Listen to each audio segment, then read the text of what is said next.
नमस्कार देवियों सज्जनों, स्वागत है आपका इस अनोखे बुक लॉन्च पर। बुक जिसका नाम है एक नया मुक्ताकाश और जिसको संपादन किया है हमारी चहेती अंशु हर्ष जी ने। और जैसा कि आपने सब देखा होगा कि ये संकलन है 10 कवियों का, 10 कवि जिन्होंने अपनी कविताएं इस मुक्ताकाश में दी हैं और अंशु जी ने उसका संपादन किया है और प्रकाशन भी किया है। तो आज हमारे बीच में है पद्मश्री श्री शाकिर अली जी, जिन्होंने कि इस चित्र का आवरण किया है। आवरण चित्र जो हमारा है इस किताब का वो उनके द्वारा दिया गया है। आशीष शर्मा जी जो एक अभिनेता हैं और जो खुद लिखते हैं, उनके बारे में अभी मैं विस्तार से जरूर बताऊंगा। और दुर्गा प्रसाद अग्रवाल जी जो कि पुस्तक समीक्षक हैं और उन्होंने इस पुस्तक को पढ़ा है और हम जानना चाहेंगे उनसे इसके बारे में अभी थोड़ी ही देर में। तो सबसे पहले मैं अंशु जी से कहूंगा कि हम लोग दीप अर्चना करके इसका शुरुआत करते हैं कार्यक्रम का। अंशु जी। तो सबसे पहले आप सभी को स्वागत, अभिनंदन करती हूँ, प्रणाम करती हूँ। और माँ सरस्वती के चरणों में हम दीप प्रज्वलित करते हैं। तो मैं सिंपली जयपुर की टीम से प्रार्थना करूंगी कि माँ सरस्वती के चरणों में दीप प्रज्वलन कर हम सभी की राहों में दिए जलाएं और रोशन करें। वर्चुअल में शायद कुछ लाइट का फोकस ज्यादा हो रहा है, कोई बात नहीं। माँ सरस्वती हमें नजर आ रही हैं बिल्कुल, तो उनके चरणों में प्रणाम करते हुए इस कार्यक्रम की हम शुरुआत करते हैं। Thank you so much Sandeep. बहुत बहुत धन्यवाद। और जरूर है कि हम लोग सब जानते हैं कि सरस्वती वंदना से ही शुरुआत होनी चाहिए और वही हुआ। तो मैं बताना चाहूंगा आपको हमारे जो आज के हमारे जो स्पेशल लोग हमारे साथ जुड़े हुए हैं।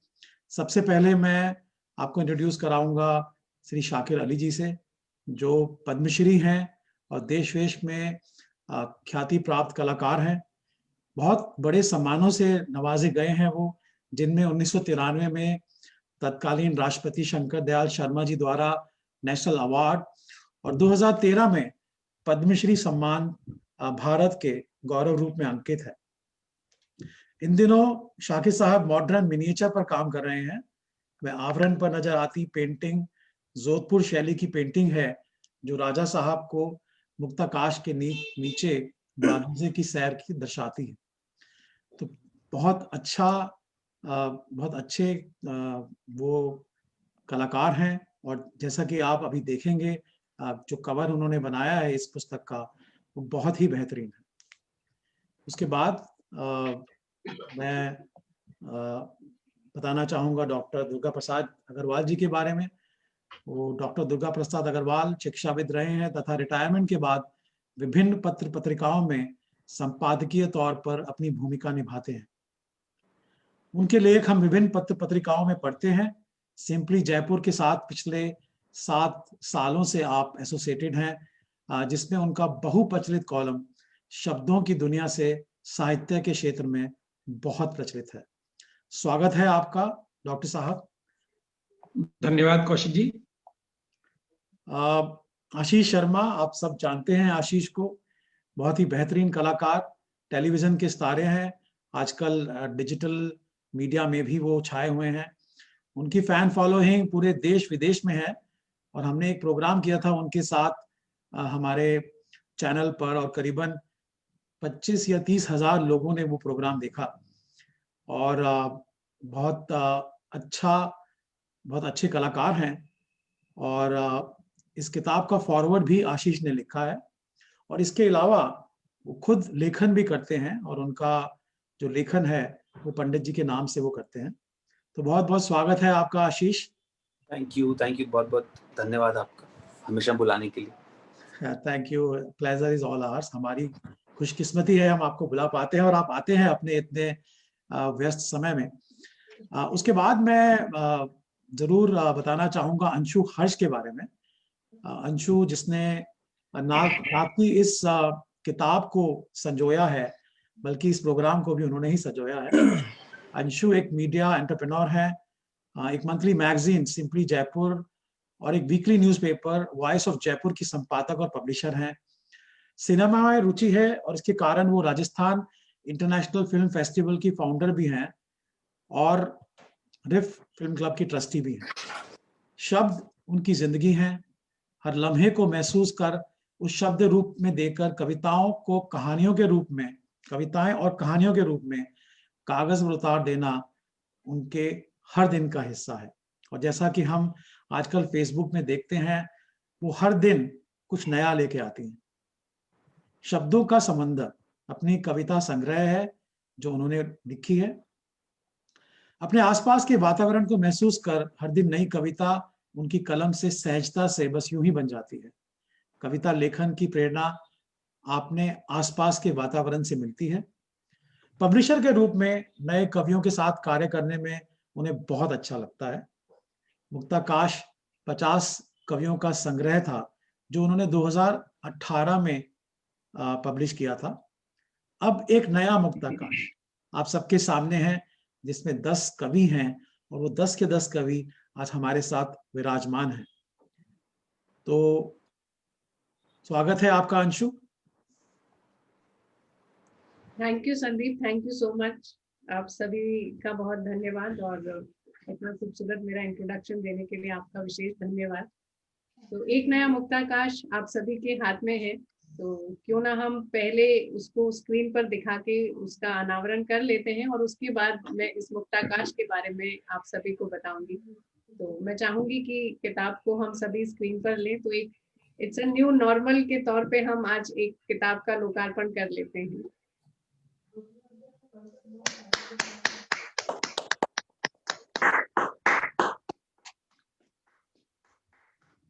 एक नया मुक्ताकाश जो है, ये लॉकडाउन के टाइम में हमारा शुरू किया हुआ प्रोजेक्ट था। इससे पहले जैसा संदीप ने बताया कि 2018 में मुक्ताकाश में 50 कविमन संग्रह थे, जिसमें 50 कवि न सिर्फ देश से थे बल्कि विदेश से भी जुड़े हुए थे। तो उनकी 2-2 कविताओं का संकलन उसमें किया गया था।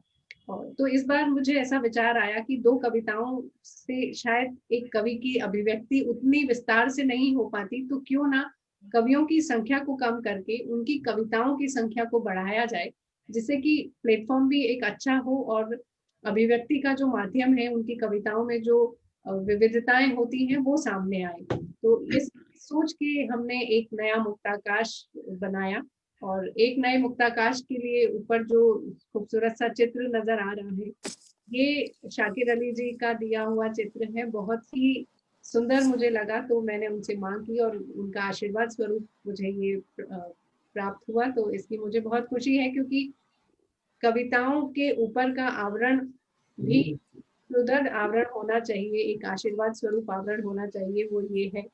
तो बहुत धन्यवाद शाकिर अली जी आपका। और कविमन क्या होते हैं, कविताएं क्या होती हैं, ये तो हम सभी के मन का एक आईना है जो शब्दों के माध्यम से उतर के पन्नों पर आ जाता है, उसी को हम अभिव्यक्त करते हैं। और मुक्ताकाश इसीलिए मैं कहती हूँ क्योंकि ये बिल्कुल मुक्त आसमान की तरह होते हैं और हमारे भाव पंछियों की तरह उसमें उड़ते हैं। तो बस इसीलिए आप सभी के साथ एक नए मुक्ताकाश में आज हम सैर कर रहे हैं। बहुत धन्यवाद संदीप, ओवर टू यू। बहुत बहुत धन्यवाद अंशु। और मुझे लगता है कि दर्शकों को बहुत ही जब किताब उनके पास पहुंचेगी तो बहुत ही अच्छा लगेगा, क्योंकि 10 कवि, और इससे पहले कि मैं पद्मश्री श्री शंकर अली जी से गुस्ताखी करूं और बोलूं कि हाँ वो कुछ अपने बारे में बताएं और इस किताब के बारे में बताएं और जो उन्होंने कवर दिया है उसके बारे में ज़रूर हमें बताएं, मैं आप सबको बताना चाहूँगा 10 कवियों के बारे में जो कि आज हमें अपनी कविताएं भी सुनाएंगे। तो मैं उन सबको एक बारी धन्यवाद बोलना चाहता हूं कि उन लोगों ने अपनी कविताओं को संजोया और अंशु जी को दिया और उन्होंने मिलके इसको संकलन को हम सब के लिए संजोया है। तो बबीता पोद्दार जी हैं, आप सब एक बारी नमस्कार कर सकते हैं सबको। बबीता जी,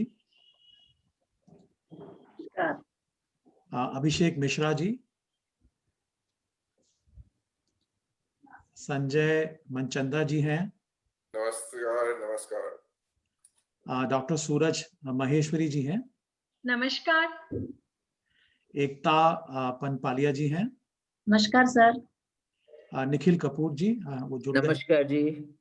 निर्मला सेवानी जी, योगिता सदानी जी नमस्ते, सभी को नमस्ते।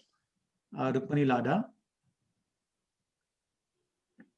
और आशा शर्मा जी।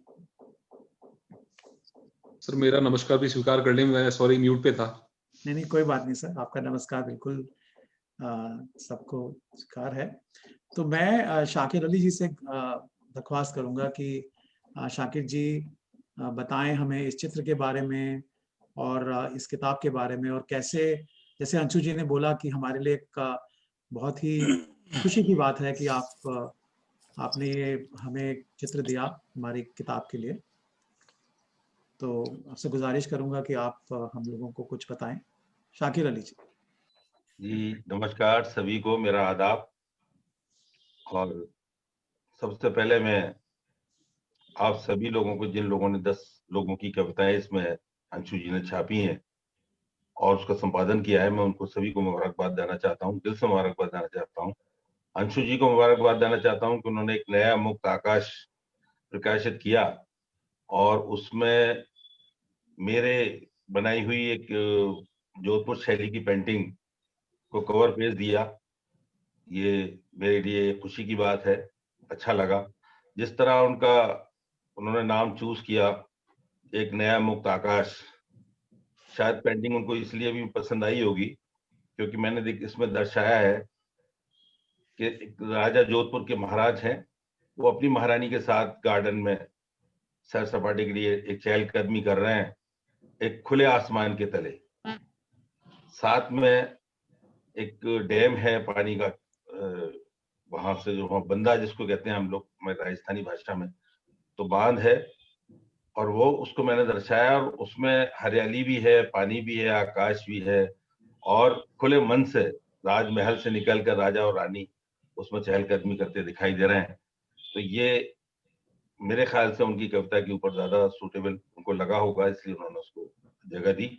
शुक्रिया अंशु जी आपका, आपने इसको, मेरी पेंटिंग को इतने अच्छे नजर से देखा और इसका इस्तेमाल किया, तो मैं आपको बहुत सभी को धन्यवाद देना चाहता हूँ। और मेरी तरफ से आपको मेरी दुआ है कि आप इसी तरह सभी बेहतर से बेहतर लिखते रहें।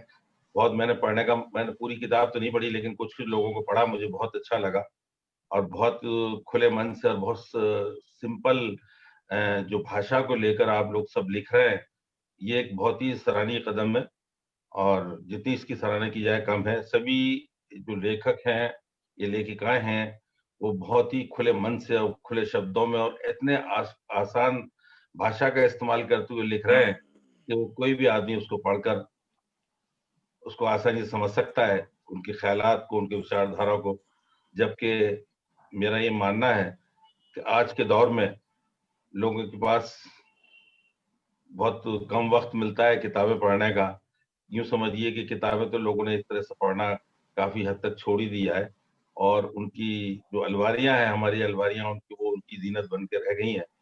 लेकिन उसके बावजूद भी जो लोग इस लिटरेचर में ज्यादा इंटरेस्ट लेते हैं, लिटरेचर में ज्यादा इस वक्त दे रहे हैं, ये बड़ी बात है। मैं देखता हूँ अंशु जी बहुत व्यस्त रहती हैं अक्सर प्रोग्रामों में भी और वैसे कल्चर प्रोग्रामों में भी। उसके बावजूद भी वो इतना वक्त निकालती हैं, इतना समय निकालती हैं कि वो एक अच्छी कविताएं और एक अच्छी रचनाएं लिखती रहती हैं। उनके जो पेज है मैं उस पर देखता रहता हूँ, फेसबुक पे देखता रहता हूँ, पढ़ता हूँ, और कभी कभी तो बहुत गहराई से वो बहुत ऐसे शब्दों का इस्तेमाल करती है जिसकी मैं पढ़कर भी सोचता हूँ कि किस गहराई तक ये सोचती हैं और कितना डीपली उसके अंदर चली जाती हैं। और ऐसा ही जो 10 लोग हैं, सभी को मैं कहना चाहूंगा कि आप सभी बहुत बेहतर काम कर रहे हैं और मेरी तरफ से आप सभी को एक बार पुनः बधाई, मुबारकबाद। Thank you so much.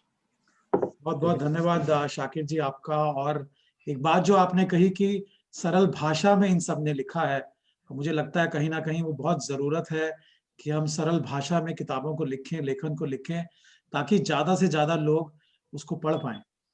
जी जी बिल्कुल। तो आपकी बात सही है कि पढ़ना काफी कम हो गया है, लेकिन अभी भी जिन लोगों को रुचि है पढ़ने में, खासकर कविताओं को, तो वो लोग पढ़ते हैं। और कहीं ना कहीं मुझे लगता है कि ऐसे प्रयास जैसे अंशु जी करती हैं और भी लोग करते हैं, तो उससे लोगों का पढ़ने की तरफ रुझान और बढ़ेगा। बहुत बहुत धन्यवाद आपका।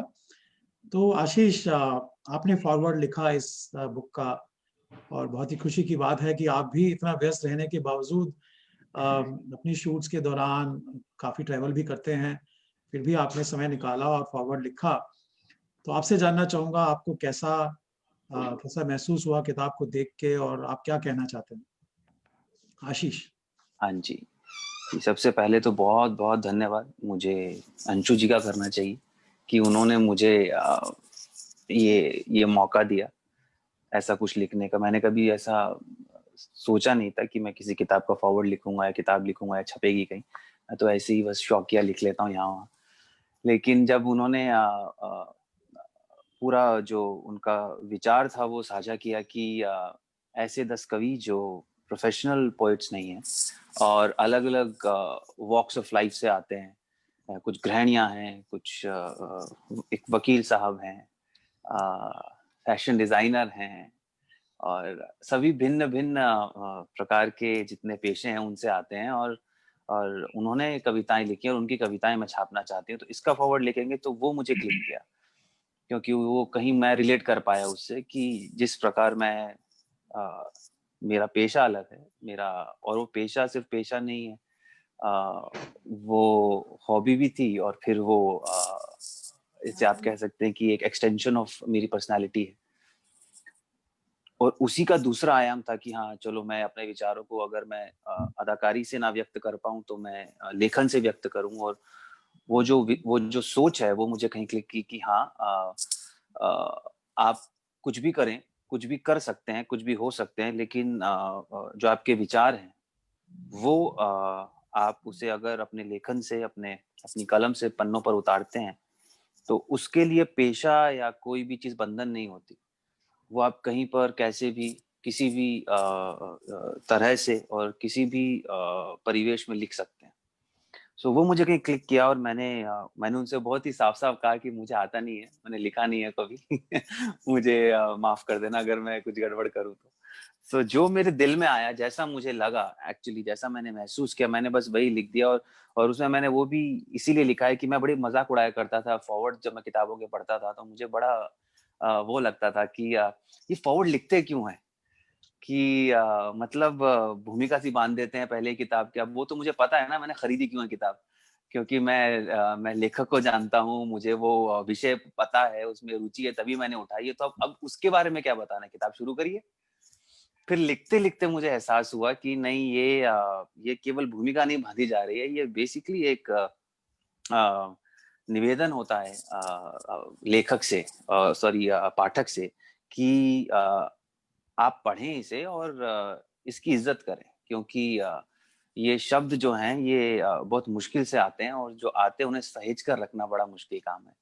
तो आई थिंक ये जो निवेदन है मैंने किया कि ये जितने भी कवि हैं, कहने को नए हैं पर लेखन में पुराने हैं। तो उनकी जो, क्योंकि एक तो जिंदगी का एक्सपीरियंस, और प्लस लिख तो वो बहुत ही समय से रहे हैं, तो जो एक्सपीरियंस है लेखन का और जो एक्सपीरियंस है जीवन का, वो दोनों मिलकर इन शब्दों में है और आपके सामने है। तो I think I really applaud Anshu ji for this brave and this beautiful जो उन्होंने ये पहल की है कि इस तरह से कवियों को आप उनकी कविताओं को लोगों के सामने लेकर आए। और मैं कहीं ना कहीं बहुत ही खुशनसीब महसूस करता हूँ कि मैं ऐसे ही अगर छोटा सा अगर मैं हिस्सा बन पाऊँ इस पहल का, तो बहुत बहुत धन्यवाद है उसके लिए। और बाकी सभी कवियों को मैंने पढ़ी है, आप सभी की कविताएं, ऐसा नहीं है कि बिना पढ़े मैं तारीफ कर रहा हूँ, मैंने पढ़ी है आप सभी की कविताएं, और बहुत ही खूबसूरत जैसा कि पहले कहा कि सरल सहज शब्दों में कही गई बातें हैं, लेकिन दिल से निकली बात दिल तक पहुंच जाए, आई थिंक वही हर कला का सार होता है, और बहुत अच्छे से इसका सार निकल कर सामने आता है। बहुत बहुत धन्यवाद आशीष। अंशु, आप कुछ कहना चाहेंगे आशीष के बारे में? उसके बाद हम चलते हैं दुर्गा प्रसाद जी की तरफ। अरे मेरी बात नहीं, अभी आज कवियों की बात करते हैं। नहीं, मैं ये नहीं बोल रहा कि आपके बारे में कुछ बोलना चाह रहे हैं। बोलना चाह रहा हूँ कि जो फॉरवर्ड आपने लिखा है, जी लिखा है, उसके बारे में, क्योंकि हमारी एडिटर तो अंशु जी ही हैं, जी, तो उनसे जानना चाहेंगे कि थैंक यू सो मच आशीष यहाँ पर मुझे इन करने के लिए, क्योंकि मैं कुछ बोलना चाह रही थी लेकिन मैं बीच में इंटरप्ट भी नहीं करना चाह रही थी। तो आशीष ने जैसा कि बोला वैसा ही उन्होंने लिखा भी है, और बहुत ही सरलता से उन्होंने लिख दिया इस चीज को, और बहुत ही सरलता से मैंने उसको पब्लिश भी किया बिना किसी एडिट के, क्योंकि वो मुझे चीज अच्छी लगी। और जहां तक हो सकता है एज एन एडिटर मेरी यही कोशिश रहती है नहीं मारा जाए, क्योंकि भावनाएं जो आ गई वो आ गई, सिर्फ शब्दों में कुछ गलती है तो उसको ठीक की जाए। और आशीष हमेशा साथ देते हैं, क्योंकि अगर कहूँ कि राजस्थान का कनेक्शन है तो वो भी गलत नहीं होगा, क्योंकि आशीष अपनी जड़ों से जुड़े हुए हैं और रहना भी चाहते हैं, एक बड़े वृक्ष भी बन जाएंगे लेकिन उनकी जड़ें हमेशा जयपुर में और राजस्थान में रहेंगी, तो उनका साथ हमेशा हमारे साथ रहेगा। ये मुझे गर्व भी है और इस बात की मुझे खुशी भी है। Thank you so much Ashish. Thank you, always there, thank you. Thank you Anshu. और अब हम अभी तक आपने सुना शाकिर जी के शब्दों से कि उन्होंने जो चित्र दिया हमें कवर के लिए, उसके बारे में आशीष जिन्होंने फॉरवर्ड लिखा, तो उन्होंने बताया कि कैसे उन्होंने लिखा और किस तरह से उन्होंने संजोया। और अब हम जानना चाहेंगे दुर्गा प्रसाद जी से, जो एक समीक्षक हैं, किताबों की समीक्षा करते हैं, और जो जिस डिटेल से वो देखते हैं, तो वो जरूर हम सब लोग जानना चाहेंगे, और सब कवि भी आतुर हैं ये जानने के लिए कि आपको कैसी लगी ये किताब। दुर्गा प्रसाद जी। धन्यवाद कौशिक जी। सभी मित्रों को मैं नमस्कार करता हूं। मेरे लिए ये बात विशेष रूप से आनंद की है कि एक मुक्ताकाश के लोकार्पण में भी मैं सम्मिलित था, और एक नया मुक्ताकाश के लोकार्पण में भी मुझे सम्मिलित होने का अवसर मिला है। मैं यहीं से अपनी बात शुरू करना चाहता हूं। अभी हम लोग पद्मश्री शाकिर अली जी को सुन रहे थे, और उन्होंने जो एक बात कही वो मेरे मन में अटकी हुई है। उन्होंने कहा, और हम सब कहते हैं, उन्होंने ही नहीं कहा, हम सब कहते हैं कि आजकल लोग किताबें बहुत कम पढ़ते हैं। गुलजार साहब की तो इस शीर्षक से एक नज्म भी है, किताबें झांकती है अलमारियों के कोनों से, इस तरह की कुछ। जिस तरह से किताबों के लिए कहा जाता है, उसी तरह कविता के लिए भी कहा जाता है। मैं भी और बहुत सारे लोग बड़ा मजाक करते हैं कि कविताएं कौन पढ़ता है, लेकिन ये दोनों चीजें, मैं बहुत विनम्रता से कहूं, किताबें नहीं पढ़ी जाती है और कविताएं नहीं पढ़ी जाती है, ये दोनों चीजें हमारे समय के सबसे ज्यादा प्रचारित झूठों में से एक है।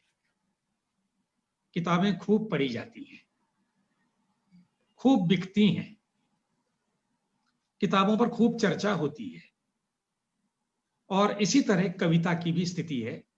कविताएं खूब लिखी जाती हैं, खूब पढ़ी जाती हैं, खूब छपती हैं। अगर ऐसा नहीं होता तो 2018 में अंशु हर्ष जी 100 कवियों की कविताओं का संकलन कैसे निकाल लेती, और अगर कविताएं नहीं ही पढ़ी जा रही होती तो उसके 2 साल बाद ही फिर 10 कवियों का एक संकलन क्यों प्रकाशित हो जाता है। निश्चय ही कविताएं पढ़ी जाती हैं। मैं इन कविताओं पर, इस संकलन की कविताओं पर बात करूं, इससे पहले आज मुझे मौका मिल गया है इन 10 कवि मित्रों से बात करने का, तो मैं उस मौके को झपट लेना चाहता हूं।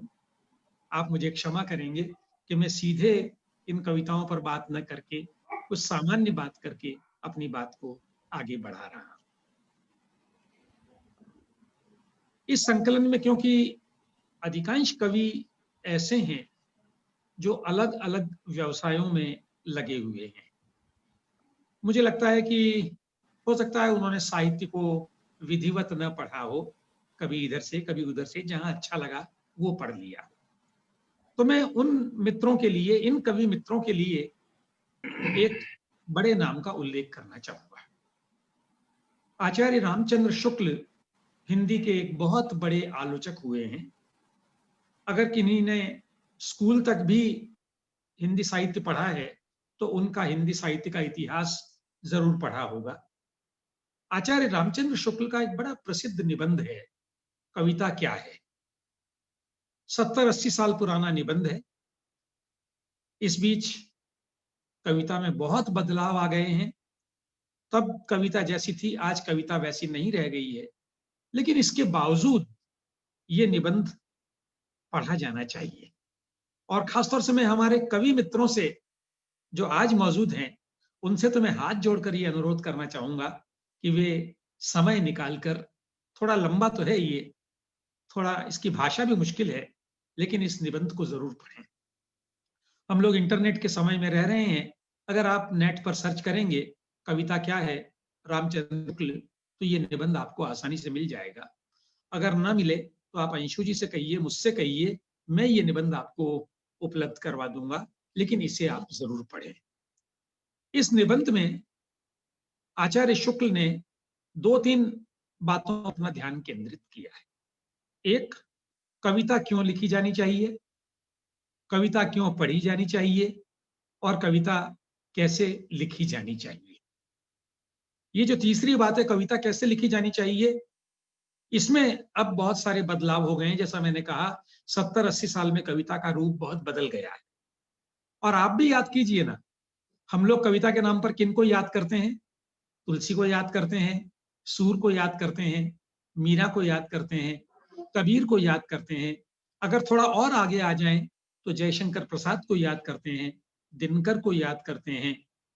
और आगे आ जाएं तो हो सकता है दुष्यंत कुमार को आप याद करते हो, रघुवीर साय को याद करते हो, अज्ञे को याद करते हो। और आगे आ जाएं तो बहुत सारे नाम आप याद कर लेंगे। और आप एक नजर अपनी स्मृति पर डालें तो आप पाएंगे कि इन सब की कविताओं का स्वर लगातार बदला हुआ है। आज जैसी कविताएं पत्र पत्रिकाओं में छपती है, विशेष रूप से साहित्यिक पत्र पत्रिकाओं में, उन्हें पढ़कर पुरानी पीढ़ी और पुराने समझ और पुरानी रुचि वाले लोग अपना माथा पीट लेते हैं। वो कहते हैं कि ये भी कोई कविता है। वे सवाल भी करते हैं कि ये कविता कैसे है। बहरहाल ये बिल्कुल अलग बात हो जाएगी। मैं आचार्य शुक्ल की 2 बातें यहां आपके साथ साझा करूं। उनके निबंध का एक छोटा सा अंश है, 3-4 पंक्तियां हैं। उसका शीर्षक है कविता की आवश्यकता। और ये बहुत महत्वपूर्ण है। ये इसलिए भी मैं साझा करना चाहता हूं कि ये जो अलग अलग व्यवसायों के लोग आज कविता लिख रहे हैं, ये वही महत्वपूर्ण काम कर रहे हैं जो करने की बात 70-80 साल पहले आचार्य शुक्ल कह रहे थे। उन्होंने लिखा था, मैं उद्धृत कर रहा हूं उन्हें, मनुष्य के लिए कविता इतनी प्रयोजनीय वस्तु है कि संसार की सभी सभ्य असभ्य जातियां में किसी न किसी रूप में पाई जाती है।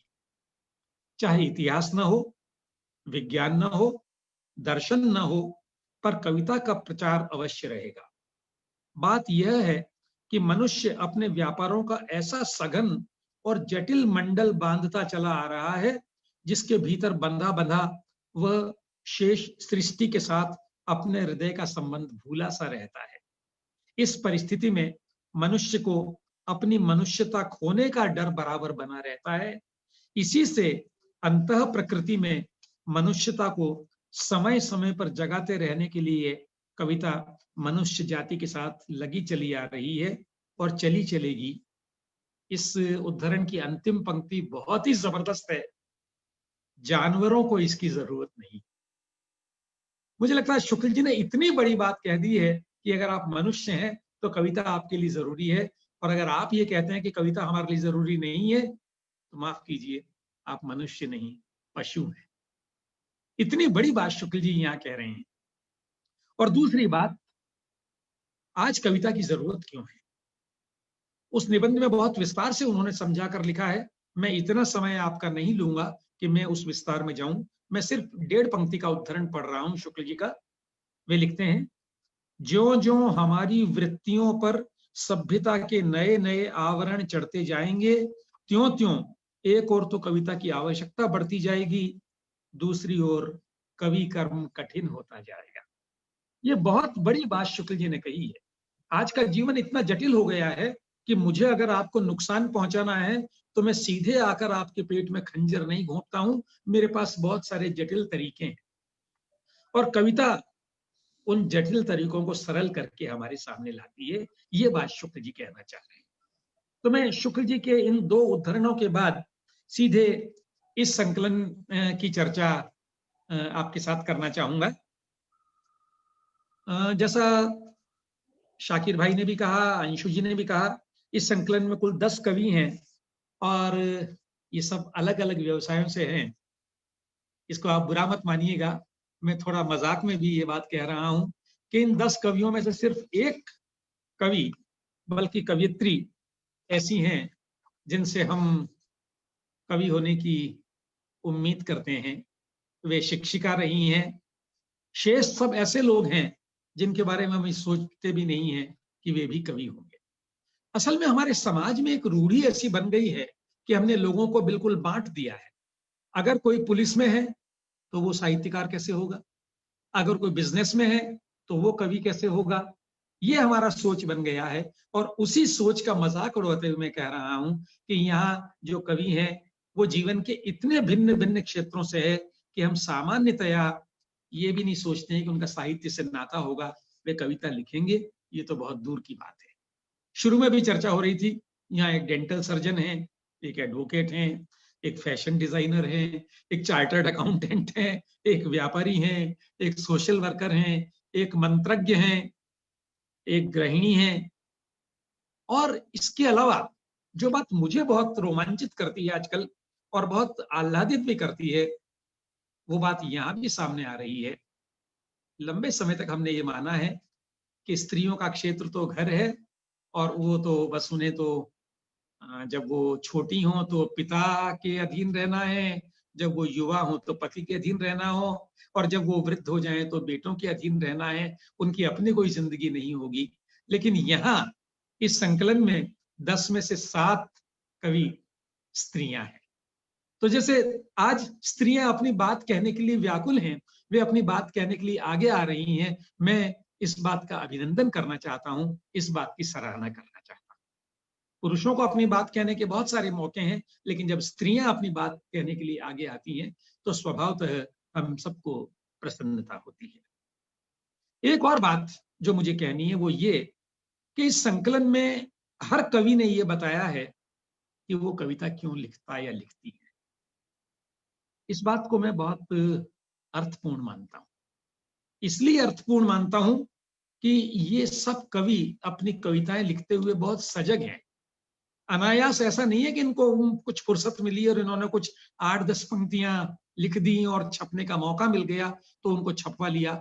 ये अपने कवि कर्म को लेकर बहुत सजग हैं और इसीलिए ये कविताएं बहुत सोच विचार से उपजी हुई कविताएं हैं।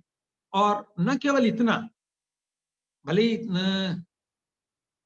आशीष जी ने भी ये कहा, शाकिर भाई ने भी कहा कि इनकी भाषा सरल है, लेकिन सरल भाषा लिखना बहुत मुश्किल होता है। हम लोग जो साहित्य की दुनिया में रहते हैं वे इस बात को ज्यादा अच्छी तरह जानते हैं कि अगर आप लिखना शुरू करते हैं तो पहले बहुत मुश्किल लिखते हैं और कलम को साधते साधते आप सरल लिखने लगते हैं। तो अगर ये लोग सरल भाषा लिखते हैं तो सरल भाषा लिखने का कौशल इन्होंने अर्जित किया है, ये अनायास नहीं आ गया है। लेकिन इस सशक्त भाषा में अभिव्यक्ति के कौशल भी बहुत हैं। अब देखिए ना, ये एक निखिल कपूर जी हैं मेरे स्क्रीन पर तो अभी नजर भी आ रहे हैं। निखिल कपूर जी फैशन डिजाइनर हैं और इन्होंने कितना बढ़िया वाक्य लिखा है। धंस गई थी वक्त की एक किर्च जहन में फांस बनके, चलो आज कुछ यादें को रेतते हैं। और मुझे लगता है हर कवि के पास इस तरह की खूबसूरत भाषा है जिन्होंने अपनी अभिव्यक्ति के लिए उसका उपयोग किया है। ये बहुत सही बात है कि इन कवियों में से अधिकांश के पास कविता लिखने का कोई बाकायदा प्रशिक्षण नहीं है। ये भी बहुत संभव है, मैं जानता नहीं हूं, बहुत संभव है कि उन्होंने बहुत ज्यादा साहित्य नहीं पढ़ा हो। अगर मैं कोई क्विज शो कंडक्ट करूं यहाँ और ये पूछूं कि आप कितने साहित्यकारों को जानते हैं, तो हो सकता है ये इनकी जो पठन सूची है वो बहुत बड़ी नहीं हो। बहुत स्वाभाविक भी है, ये लोग अपने अपने कार्यक्षेत्र में बहुत व्यस्त और सफल लोग हैं। लेकिन मेरे लिए बहुत बड़ी बात यह है कि उन सारी व्यस्तताओं के बीच इन्होंने अपनी अभिव्यक्ति के लिए कविता के माध्यम को चुना है। और ये कविता का माध्यम उनका चुनना मुझे शुक्ल जी की उस बात से जोड़ता है कि ये इनकी मनुष्य बने रहने की, मनुष्य होने की और अपने समाज में मनुष्यों की वंश वृद्धि की आकांक्षा का परिचायक है। इनका मन का एक कोना ऐसा है जहां थोड़ी हरियाली है, थोड़ी नमी है, और ये आज की नीरस होती जाती हुई दुनिया में मुझे बहुत बड़ी बात है। अब 10 कवियों की कविताओं पर बात करना बहुत आसान इसलिए भी नहीं है कि ये जो कविताएं हैं वो सब कविताएं एक जैसी नहीं है। इन पर एक साथ कोई बात की ही नहीं जा सकती। इनमें से हर कवि का स्वर अलग है, उसकी विषय वस्तु का चयन अलग है, उसकी अभिव्यक्ति अलग है। और जहां तक विषय वस्तु की बात करूं, मैं चकित हो रहा हूं इन 10 कवियों की कविताओं को पढ़कर। यहाँ शायद कोई विषय छूटा ही नहीं है। यहाँ प्रकृति है, स्त्री है, पर्यावरण है, योग है, अध्यात्म है, रिश्ते हैं, दोस्ती है, परिवार है, यहाँ तक कि एक कविता कोरोना पर भी आ गई है। बिल्कुल जो हमारा समकाल है वो भी इन कवियों की नजर से छूटा नहीं है। और प्रयोग इतने सारे हैं अभिव्यक्ति में कि भले ही हम लोग जो साहित्य वाले लोग हैं उनको थोड़ा अजीब लगे, लेकिन एक कवियत्री ने हिंदी वर्णमाला के सारे अक्षरों को मिलाकर एक सांचे में ढालने का प्रयास किया है। तो मुझे लगता है ये जो प्रयत्न है, ये प्रयोग है। जो साहित्य के विद्यार्थी वे जानते हैं कि 1943 में अज्ञेय ने 7 प्रयोगशील कवियों को लेकर एक संकलन निकाला था जिसका नाम था तार सप्तक, और उससे हिंदी कविता में नए युग की शुरुआत हुई थी।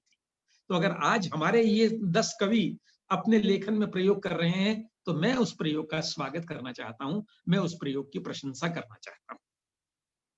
अब मेरा अनुरोध यह है कि इन कविताओं को इधर लिखी जा रही कविताओं या किसी भी भाषाओं की कविताओं के साथ रखकर आप न देखें। असल में साहित्य में विशेषता ही यही होती है कि मौलिकता उसका प्राण तत्व होती है।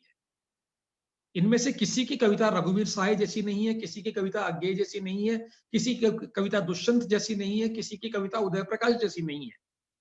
असल में तो ये कविताएं, आज जो कविताएं हिंदी में जिन्हें हम मुख्य धारा की कविताएं कहते हैं, उनसे भिन्न जॉनर की कविताएं हैं।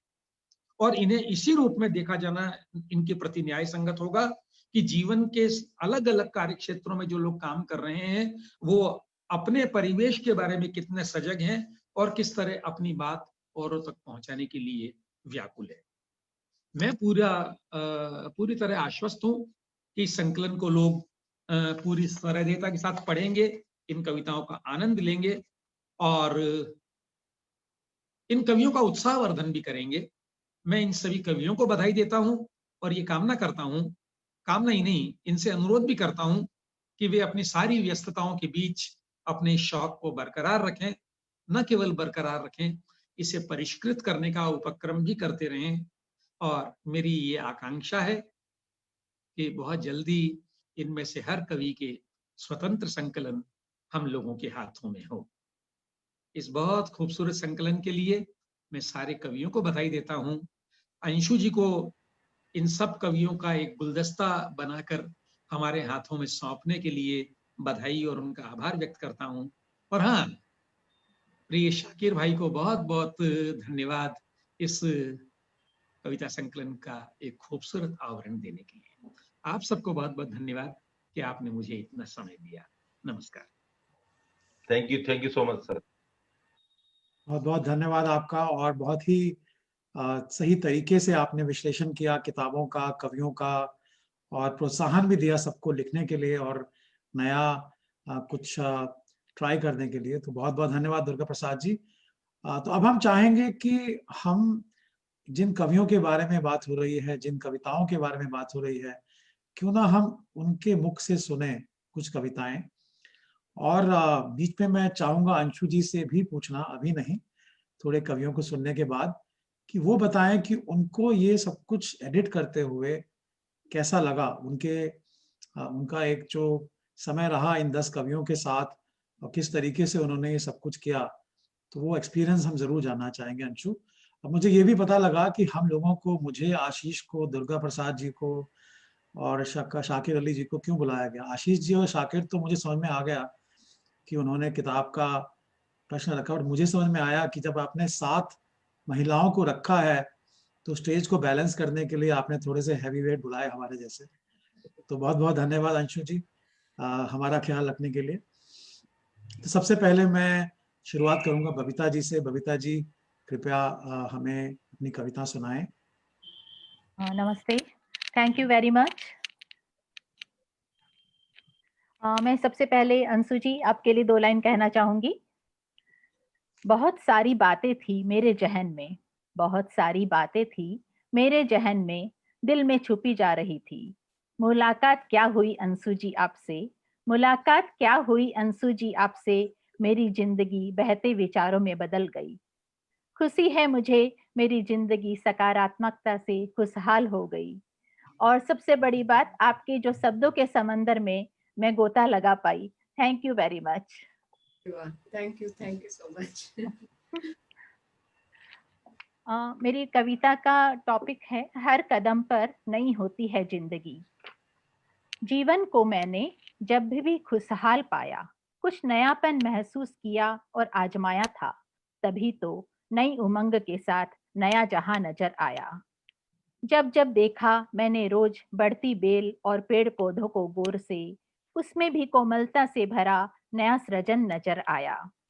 ओस की बूंदें भी हर नई बूंद का दिल से स्वागत कर रही थी। प्रकृति का रंग भी उस नएपन के साथ खिल आया। मिट्टी अलग अलग रूप आकार में रोज नया आकार ले रही थी। उस खूबसूरती में हर बार मेहनत की अलग महक को मैंने पाया। बारिश की बूंदें भी हर बार अलग आकार अलग अनुपात में बरस रही थी। रंग बदल बदल कर बादलों का आसमान में छा जाना आज तक मुझे समझ न आया। हवा का हर बार अलग दिशा में लहराना, हम सभी मनुष्यों ने भी बदल बदल कर हमेशा किरदार निभाया। जन्म लेते ही बच्चे को जब देखा, सच्चाई से भरा पवित्र दिल पाया। पानी की लहरें उठ उठ कर हिलोरे खा रही थी, लेकिन हर बार उसके आसपास नई घास, नई उपज को मैंने पाया। जिंदगी की पाठशाला में जब प्रवेश किया, हर बार बिल्कुल नया पाठ, सभी का एकदम अलग अनुभव पाया। अत्यधिक खुशी, अचानक से आए गम और किसी भी प्रकार की चोट पर आंसू तो बरस रहे थे, लेकिन उन आंसुओं में भी हर बार अलग एहसास को पाया। दिखावे के लिए हंसी, मन में सच्ची खुशी, पर जब खुद में विश्वास जगाकर कुछ नया सीखने में खुद को लगाया, तब तब जिंदगी के रंगमंच पर खुद को श्रेष्ठ अभिनय करते हुए पाया। जब से समझा है ए जिंदगी तुझे, जब से समझा है ए जिंदगी तुझे, नए के साथ चलना, नए को स्वीकार करना, नई चीजों के लिए खुद को तैयार करना, जिंदगी के हर मोड़ पर नए व्यक्तित्व से नया अनुभव लेना, हर अगले कदम पर नएपन के साथ बहुत कुछ मैंने पाया। पर शर्त थी जिंदगी की हमेशा एक ही, पर शर्त थी जिंदगी की हमेशा एक ही, कदम उठाना पड़ेगा तुम्हें, कदम उठाना पड़ेगा तुम्हें, तभी तो जितना मैंने चाहा हमेशा उससे अधिक पाया। आज गर्व से कह सकती हूँ ए खुदा, आज मैं गर्व से कह सकती हूँ ए खुदा, मैंने खुद पर काम किया, तभी तो आप जैसे लोगों का साथ मैंने पाया।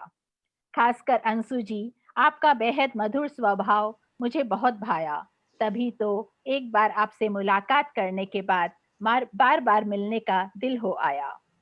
धन्यवाद आप सभी का मेरी चलती हुई इस धड़कन की तरफ से, क्योंकि ये चल रही थी, तभी तो मुझे आज आप सभी के साथ नई मुलाकात और नया अनुभव हो पाया, और तभी तो मैंने अपने विचारों को सकारात्मकता के साथ फैलते हुए पाया।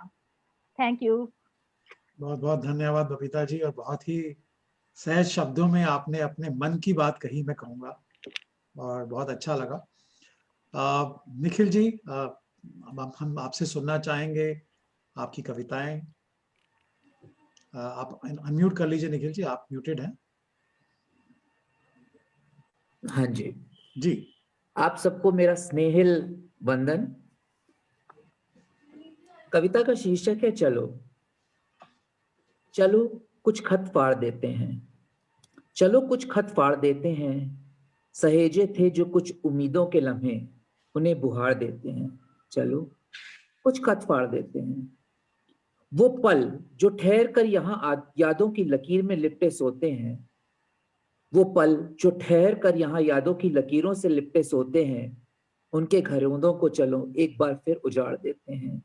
चलो कुछ खत फाड़ देते हैं। न तेरा था न मेरा था, वो एक अजनबी सा लम्हा था। न तेरा था न मेरा था, वो एक अजनबी सा लम्हा था। रिश्तों के पिंजड़े में चलो अब इसको निजात देते हैं। चलो कुछ खत फाड़ देते हैं। सहेजे थे किताबों में, सहेजे थे किताबों में जो कुछ अल्फाज बिन बोले, गंगा की लहरों में चलो उसे एक आवाज देते हैं। चलो कुछ खत फाड़ देते हैं। कुछ ये जिस्म झूठा था, गलती कुछ दिल से हुई। कुछ ये जिस्म झूठा था, गलती कुछ दिल से हुई। बहुत ठहरे अदालतों में अब, बहुत ठहरे अदालतों में अब, खुद अपनी दस्तकें खुद ही बांट लेते हैं। चलो कुछ खत फाड़ देते हैं। रुको जो तुम अब कहीं आईने से मेरा पता मत पूछना, रुको जो तुम अब कहीं आईने से मेरा पता मत पूछना। यहाँ आईने आंखों के पीछे छिपे बाल को भी भांप लेते हैं। चलो कुछ खत फाड़ देते हैं। शुक्रिया। बहुत बहुत बहुत अच्छा निखिल जी, और मुझे लगा कि आपने मन से ये बात कही। ये नहीं पता किन खतों की बात थी, पर बहुत अच्छा लगा। तो आप निखिल जी, आप किस व्यवसाय में हैं? जी बेसिकली मैं फैशन डिजाइनर हूँ जी जी, और बचपन से अभिनय का शौक रहा है, लिखने का शौक रहा है, पढ़ने का शौक रहा है। तो मतलब जो देखिए कि हर रूप को आजमाते रहने का शौक रहा है। बहुत बहुत खूब निखिल जी, और तभी लगा कि बहुत मन से आपने लिखा और बहुत अच्छी अभिव्यक्ति थी। बहुत बहुत धन्यवाद निखिल जी का, और लिखते रहिए। मुझे लगता है कि बहुत ही अच्छी चीज है, और अपने सभी हुनर को एंजॉय कीजिए, यही समय है। बहुत बहुत धन्यवाद निखिल जी। धन्यवाद। इसके बाद मैं आमंत्रित करना चाहूंगा अभिषेक मिश्रा जी को। अभिषेक जी,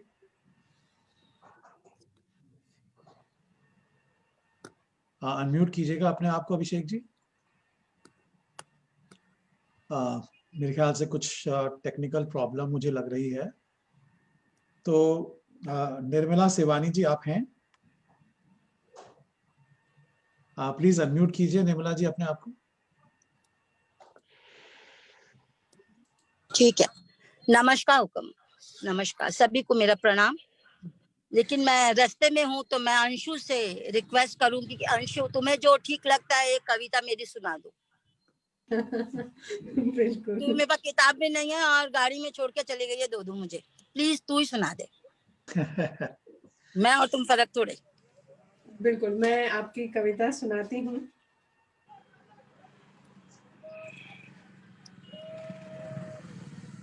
खुशगवार जिंदगी, जो पन्ना खोलते ही मेरे सामने आई।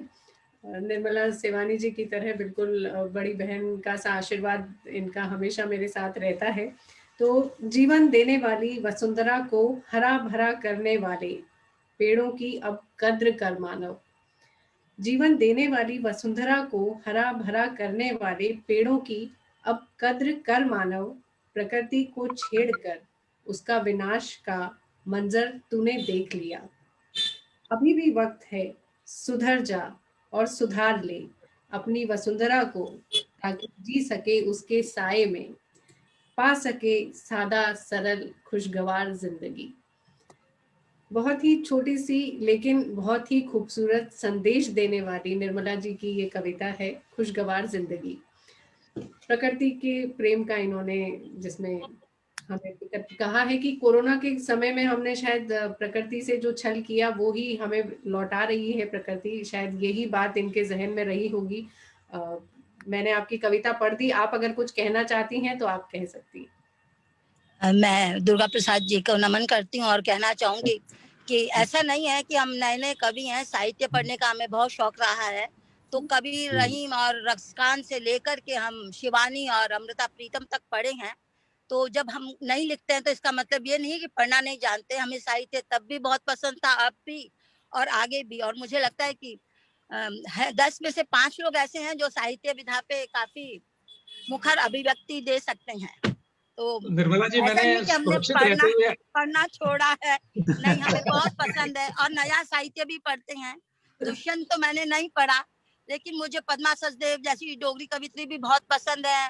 डॉक्टर महिपाल भी बहुत पसंद है, डॉक्टर महिप जी भी बहुत पसंद है। मैं बहुत पढ़ी हूँ इन सबको और अभी भी पढ़ती हूँ। और कादम्बरी में भी जब हम लिखते थे, चाहे मंत्र पे ही सही, तो राजेंद्र अवस्थी जी के समय बहुत लिखते थे। फिर मृणाल जी के पास आई कादम्बरी, धर्मयुग, ये सब बहुत पढ़ती हूँ। अब उससे मेरी उम्र का भी अंदाजा लगा सकते हैं कि पढ़े हैं। लेकिन हाँ, खूब पढ़े हैं और बहुत शौक है। और मुझे लगता है कि हमारे पिताजी कहते थे कि जिस मतलब आपकी जो फिनेस है, जो आपका व्यक्तित्व का जो ठीक जो है, वो आप साहित्य पढ़ के ही समझ सकते हैं सब चीज। अगर साहित्य जीवन की सच में बहुत बड़ी जरूरत होती है, तो हम लोग किस चीज को बिलोंग करते हैं ये धन से नहीं, साहित्य से पता चलता है कि हम कितने समृद्ध हिंदी साहित्य को बिलोंगिंग भी है हमारी और पढ़ते ही हैं। मतलब हमारे पिताजी हमेशा कहते थे कि साहित्य पढ़ा तो ही आपके पर्सनालिटी में फिनेस आएगा, तो ही आप तरीके से अभिव्यक्त कर पाएंगे अपने भावों को, एहसासों को, या जो कुछ भी आपके आसपास है उसको, रहन सहन को। तो साहित्य हमारी उस समय की मुखर अभिव्यक्ति भी होता है जो हमने जिया है। और मुझे लगता है कि हम जब नहीं भी रहते हैं तभी भी वो बहुत बड़ी चीज है, देन है हमारी संस्कृति को। तो हम जरूर से खुश होंगे दुर्गा प्रसाद जी कि हम लोग पढ़ते हैं हुक्म, हम पढ़ते हैं। बहुत बहुत धन्यवाद निर्मला जी। और मैं यही कहूंगा कि जिस पैशन से आपने साहित्य के बारे में बताया, हम जरूर कहेंगे कि आप पढ़ती हैं और अच्छे से पढ़ती हैं और अपना पाठन जारी रखिए। और जहां तक फिनेस की बात है, वो हमने आपको बहुत कम सुना, बट फिनेस बहुत अच्छी है। और बहुत बहुत धन्यवाद आपका। वेद तो खैर, वेद तो हमने चारों पढ़े हूँ, 108 उपनिषद, और वेद तो मेरा विधा है, मेरा कर्म है, तो पढ़ी हूँ। लेकिन साहित्य मुझे बहुत पसंद है और हिंदी साहित्य स्पेशल। निर्मला जी, अब आप कॉम्प्लेक्स दे रही हैं हमें तो नहीं क्योंकि इतना मुझे कुछ बहुत कॉम्प्लेक्स बात दुर्गा प्रसाद जी को सुन के कि हमको कुछ आता नहीं, हम नए नए नहीं, ऐसा नहीं था। उनका कहने का तात्पर्य ये था नहीं, मैं मजाक कर रही हूँ, मजाक। जी जी जी, बिल्कुल वो निर्मला किसी जी, को बिल्कुल ऐसा नहीं है। और आपके बारे में तो व्यक्तिगत रूप से मुझे बहुत कुछ पता है। अंशु से सब कुछ सुनते रहे हैं, हम लोग मिले भी हैं। लेकिन मेरा निवेदन सिर्फ इतना था कि अलग अलग व्यवसायों में लोग हैं, उनकी व्यावसायिक व्यस्तताएं होती है, तो बहुत स्वाभाविक है कि शायद वो लोग इतना समय नहीं निकाल पाते हों। मैंने शुरू में ही ये कहा था कि ये एक मिथ है कि लोग नहीं पढ़ते हैं, किताबें पढ़ी जाती हैं। ये बहुत अगर आपको स्मरण हो, मैंने शुरू में ही कही। बहुत बहुत नहीं, धन्यवाद। आपका आशीर्वाद हुक्म, मैंने तो वक्त को लाइट करने के लिए कहा सब। थैंक यू, बहुत बहुत धन्यवाद निर्मला जी आपका। तो अब हम आना चाहेंगे हमारे अगले कवि पे, संजय मनचंदा जी। संजय जी, प्लीज अनम्यूट कीजिए अपने आप को और हमें बताएं अपनी कविता, हम सुनना चाहेंगे आपकी। संजय जी। सर, मुझे लगता है कि जो सीक्वेंस आपने जो है एकदम मेरा ले लिया है निर्मला शिवानी जी के बाद, मैं थोड़ा सा हिल सा गया हूँ। जो लोग जो ये पढ़ रहे हैं, जिन साहित्य के बारे में बात कर रहे हैं, जिनका नाम ले रहे हैं, टू बी वेरी ऑनेस्ट, मैं सच्चे दिल से कह रहा हूँ कि मैंने ऐसा कुछ जो है कभी ना पढ़ा, और कोशिश करूंगा कि आगे जरूर पढ़ पाऊं ऐसी चीजें जो हैं। But it is very important, as doctor Agarwal has said, कि साहित्य पढ़ना, अपनी भाषा से इंट्रोड्यूस होना, सर्वबोध रहना बहुत जरूरी है कि अपने आप को व्यक्त कैसा करना है। That is going to help. I am sorry because I think मैं उस ब्रीड को बिलोंग करता हूं जो, जैसे मैं हमेशा कहता हूं कि नो जो ढंग से हिंदी बोल पाए ना ढंग से इंग्लिश बोल पाए। तो मेरी थोड़ी सी जो है, हर चीज में आपने पढ़ा होगा मेरी कविताएं, तो सरल, मैं सोचता था कि सरल हैं। तो आई थिंक डॉक्टर अग्रवाल अगर कह रहे हैं कि वो सरल हैं, आप लोग मानते हैं सरल हैं, तो सरल ही होंगी। बट मेरे हिसाब से somebody who's not well versed with Indian साहित्य, भारतीय साहित्य से इतना ज्यादा जिसका कोई ताल्लुक ना रहा हो, वकालत के क्षेत्र में रहा। मैं 30 साल मैंने वकालत की, और अचानक ही मैं it is all because of, I think I would like to give credit to Anshu ji कि I got introduce to her, उनसे मुलाकात हुई और इन्होंने थोड़ा सा एनकरेज किया, देन आई स्टार्टेड राइटिंग। और मेरे को दो चीजें जो है कवि के बारे में, या even for a general public as such, यानी जनरल पर्सन, एक इंसान, एक कोई भी जो है जिसको बहुत जरूरी है कोई भी चीज अचीव करने के लिए जिंदगी में, वो आई थिंक मैंने हाल फिलहाल में ही जो है उसको मैंने भी एक्सपीरियंस किया है। और वो एक अभी व्हाट्सएप और फेसबुक के ऊपर अमिताभ बच्चन जी की कोई इंटरव्यू चल रही है जिसके अंदर बड़े साधारण से व्यक्ति को कौन बढ़ेगा करोड़पति के सेट पे लेके आए, और उन्होंने उनसे कुछ पूछ रहे हैं उनके बारे में, और उन्होंने दो चीजें कही। वो बहुत ही I really got very impressed with that man. उन्होंने सबसे पहले कहा कि चाहे हमें कोई भी प्रोत्साहित करे या ना करे, अपने साथ छोड़ दें, साथी साथ छोड़ दें, कोई हमारी भाषा ना समझ पाए, हम क्या कह रहे हैं क्या नहीं कर रहे हैं, लेकिन एक शिक्षक जो है वो हमेशा जो आपका जो है कभी साथ नहीं छोड़ेगा if you are doing good. तो मुझे लगता है कि शायद कहीं अंशु ने जो है उन्होंने देखा होगा कि whatever I'm trying to say, क्योंकि मेरी जितनी भी कविताएं हैं, जो भी मैं कहना चाहता हूँ, उसके अंदर एक सोशल कॉज है। बीइंग अ लॉयर काफी चीजें हैं दबी हुई जो है, जो कोरोना काल के अंदर जो है मुझे लगता है कि हमारी पब्लिक को, सिटीजन्स को इन चीजों के बारे में इल्म नहीं है और उनको बताना चाहिए। तो most of my whatever I right उसमें सोशल कॉज छिपा रहता है। और दूसरी चीज जो साधारण से व्यक्ति ने कही थी, आई am sorry sir, I am forgetting your name, but all of you must watch that, Amitabh Bachchan वाला जो है, उन्होंने कहा था कि गरीबी जो है वो इंसान को बहुत कुछ करने पे मजबूर कर देती है और एक ऊंचे शिखर पे ले जाने को मजबूर कर देती है। और गरीबी से मेरा मतलब, प्लीज डोंट माय थिंक कि मैं पैसे के बारे में बात कर रहा हूँ। आई थिंक कोई भी इंसान अगर कुछ करना चाहता है जिंदगी में, उसको अंदर से जरूर भावना होनी चाहिए कि मैं वो गरीब हूँ और मैंने कुछ पाना है। तो मेरा भी यही एक what I noted in the last 3-4 months of whatever I'm doing, कि मैंने कभी अपने आप को ऐसा नहीं माना कि मैं कुछ जानता हूँ, ये समझता हूँ, वो समझता हूँ। मेरे को बहुत कुछ सीखा है इन लोगों से, जो है किताब पढ़ी, बहुत लोग जो वर्ड से यूज करते हैं, जो एक्सप्रेशंस दे हैव यूज्ड, बहुत कुछ सीखा इन लोगों से। तो I am very grateful to all of you for you know accepting me as a kavi first. So we want from you एक कविता हम आपसे सुनना चाहेंगे। मैं उसी पे आ रहा हूँ। मैं जो है मैं अपनी आप बीती कुछ वो सुनाने जा रहा हूँ। मैं मेरे को लगता है कि एक इंसान जो है कवि या शायर कैसे बनता है, तो उसी के ऊपर आई एम जस्ट कमिंग। तो ये है शायर की कहानी, कवि की जुबानी। सुना है बहुत शायर और कवि को यहाँ, उन लम्हे उन पलों को याद करते बयां, वो नानी वो दादी की कहानियां सुना, अपने और कुछ पराए किस्से अपनी जुबान। सोचते थे कि ऐसा क्या है कवि में, जो बन जाते वो शायर, याद करते पल बीते। सोचते थे कि ऐसा क्या है कवि में, जो बन जाते वो शायद, याद करते पल बीते। पुरानी बातों को याद करके वो शायर बन जाते हैं। बस इसी कश्मकश में उठा ली कलम अपनी, देखें याद करके कुछ लिखें आप बीती। काश इतना आसा होता जी लेने वो पल, जो बीते दिनों के सुनते वो माँ बाबू जी की छाव में गुजारे वो पल, बड़े भाई बहनों से आंख चुराते वो पल, दोस्तों सखियों संग बिताए वो पल, वो मुंडेर से घरों के किसी में झांकते वो पल, छोटों पर अपनी हुकूमत चलाते वो पल, वो मासूमियत भरी शरारतों से भीगे वो पल। फिर याद आया वो पहली नजर का मासूम सा प्यार, कभी किसी पराए पे आया था खुमार, जो स्कूल से आंखों का 2 से 4 होना, वो अपनी उंगलियों से उसके हाथ को छूना, और रात भर उसकी यादों में खोना, और फिर दिन में उसी के सपने संजोना।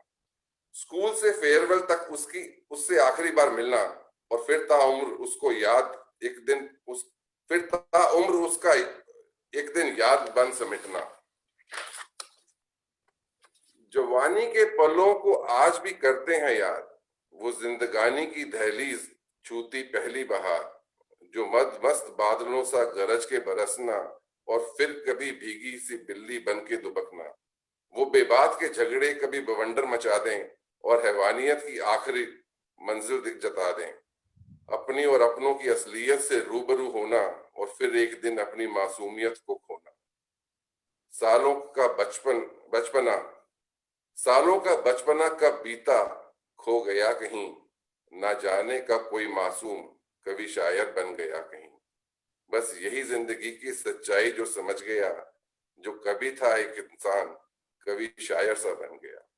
तो basically what I just wanted to say out here is कि इट इज पुराने पल डेफिनेटली याद रहते हैं, सब कुछ होता है, लेकिन जब एक कवि जो है जब वो बनता है, जब तक वो ऑब्जर्व नहीं करता कि what is happening in the society, what is लोगों को समझता नहीं है, अपने आप को नहीं समझता, लोगों को नहीं समझता, तब तक कोई कवि नहीं बन सकता। तो I am just trying to be that, just trying to understand all of you. Thank you. Thank you so much Sanjay भाई, and I can really correlate with you, क्योंकि जिस तरह से आपने बोला मैं भी कहीं ना कहीं उसी श्रेणी में आता हूँ। बहुत बहुत धन्यवाद, और दिल से सच्चाई से ये बोलना इतने बड़े मंच पे बहुत बड़ी बात है, और बहुत बहुत धन्यवाद अपने विचार व्यक्त करने के लिए। सो मैं बुलाना चाहूंगा अभिषेक जी को। अभिषेक जी मेरे ख्याल से आप उपस्थित हैं। मिस्टर अभिषेक मिश्रा, आप प्लीज अनम्यूट करें। Yes sir. जी अभिषेक जी, आपसे एक कविता सुनना चाहेंगे हम आपके। अच्छा। जी जी सर, मैं कविताएं मतलब बहुत बार मजाक करता हूँ कि मैंने प्रेम पर नहीं लिखी, अक्सर लोग प्रेम पर ही लिखते हैं जी। मैं भी जैसा अंशु जी लिखती हैं जिंदगी में जो हो रहा है उसके पहलुओं के ऊपर। अभी कुछ दिनों पहले मुझे प्रेम लिखती हूँ। कह रही हैं कि वो प्रेम ही लिखती हैं। पर अभिषेक जी कोई बात नहीं, कुछ लोग लिखते हैं, कुछ लोग करते हैं, कुछ लोग दोनों करते हैं, तो आप जो भी करना चाहें कर सकते हैं।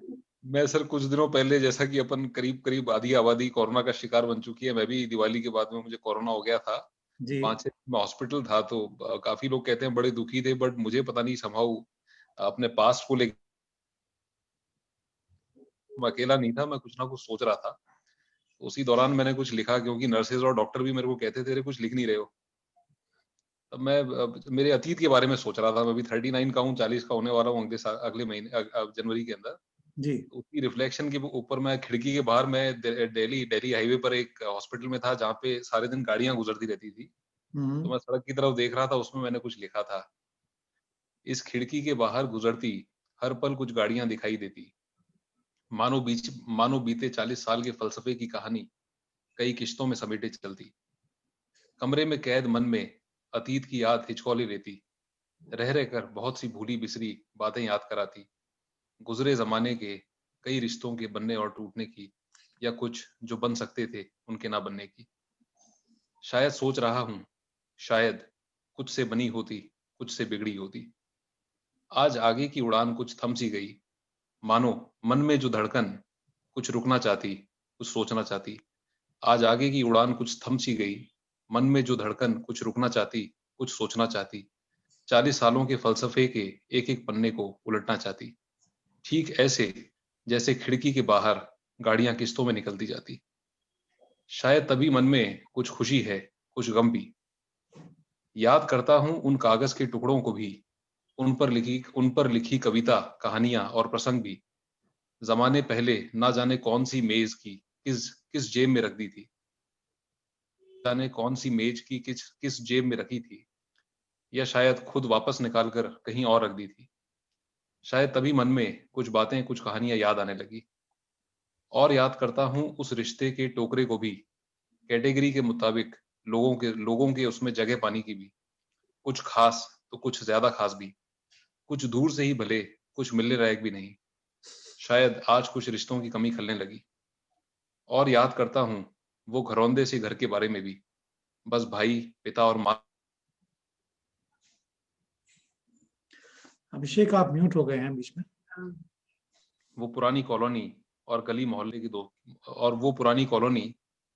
मोहल्ले की दोस्ती की। शायद जमाने हो गए, कुछ लोग मिले नहीं, कुछ दिखे नहीं।